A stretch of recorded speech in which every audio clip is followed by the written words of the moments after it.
Karibu katika mazungumzo ya leo. Naitwa Frank Mustafa, ndimi muasisi wa Kilimo Smart Project. Katika siku ya leo kuna mambo ambayo tunaenda kuzungumzia kama Kilimo Smart Project. Kilimo Smart Project inahusiana na kilimo biashara. Tunasimamia mashamba mbalimbali na watu wengi ambao wanahitaji kuwekeza katika kilimo au wajasiriamali wanatuona na tunawapa njia mbalimbali na tunaonyesha pa kuanzia na pa kuelekea. Kwa hiyo Kilimo Smart Project tupo kwa ajili ya kurahisisha kilimo. Na katika siku ya leo tunaenda kuzungumzia mambo kadhaa. Watu wengi wanajiuliza kwa nini Kilimo Smart Project tumejikita sana katika kilimo cha nyanya. Na tunaenda kuangalia sababu ambazo zinafanya wakulima wengi ambao tunafanya nao kazi waweze kuwekeza katika kilimo hiki cha nyanya tofauti na kilimo cha mazao mengine. Kumbuka Kilimo Smart Project tunahusika na kilimo cha horticulture, yani mazao mengine yote ya horticulture, tikiti maji, spices na kadhalika. Lakini mara nyingi tumejikita katika kilimo cha nyanya. Na hii inatokana na uhitaji wa mjasiriamali au mkulima ambaye tumekuwa tukifanya nao kazi.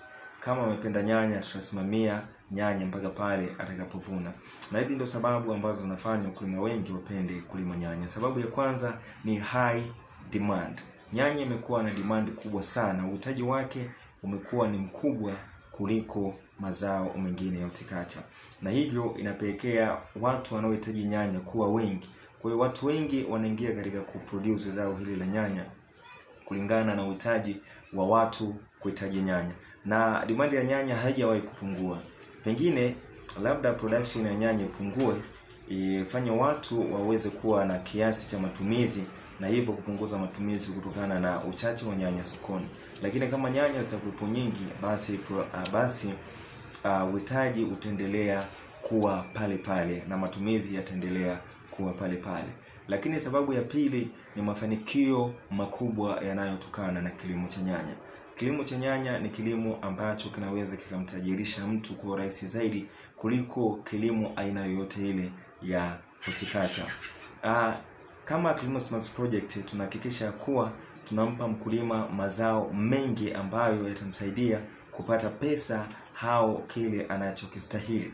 Jambo la kwanza, ukifanya kazi na Kilimo Smart Project tunahakikisha ya kuwa katika eka moja unatoa tenga 800 hadi 1000 za nyanya. Haijalishi bei itakuwa ndogo au kubwa, lakini zitakusaidia ukiwa na nyanya nyingi, zitakusaidia kupata fedha au pesa nyingi kutokana na tenga za nyanya ulizonazo. Kwa hiyo tunahakikisha jambo la kwanza tunakupatia mazao mengi. Lakini jambo la pili tunakupatia mazao bora. Ukiwa na mazao bora, hata kama soko litapungua au litakuwa baya, lakini mazao yako yatauzika kwa sababu ni bora na yanahitajika katika soko. Lakini jambo lingine pia, Kilimo Smart Project tunafanya kilimo kuwa rahisi sana kwa wajasiriamali au wakulima ambao wanafanya kazi pamoja nasi. Watu wengi ambao wametutumia sisi Kilimo Smart Project wameona kilimo kuwa ni rahisi sana.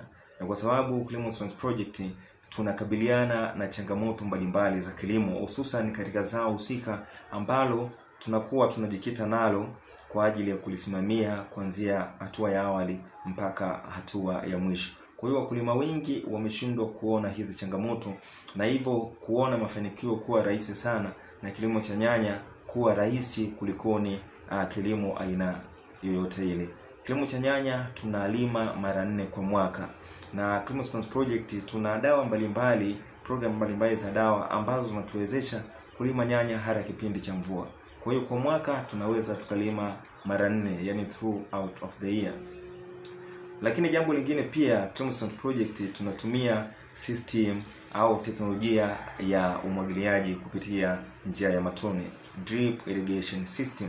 Hii inatusaidia kutumia programs mbalimbali za fertigation, mbolea za maji ambazo zinapitia katika system ambazo zitasapoti ukuaji wa mmea na kupeleka vinilishi vinavyohitajika katika ukuaji wa mmea kwa urahisi zaidi na kufikia mimea yetu shambani kwa muda mwafaka. Eka moja ya nyanya inachukua miche 6000. Na katika miche 6000 eka moja ya nyanya tunatarajia kupata tenga 800 hadi 1000. Kama tenga moja ni 50,000, pengine ni 40,000, utapiga na idadi ya tenga ambayo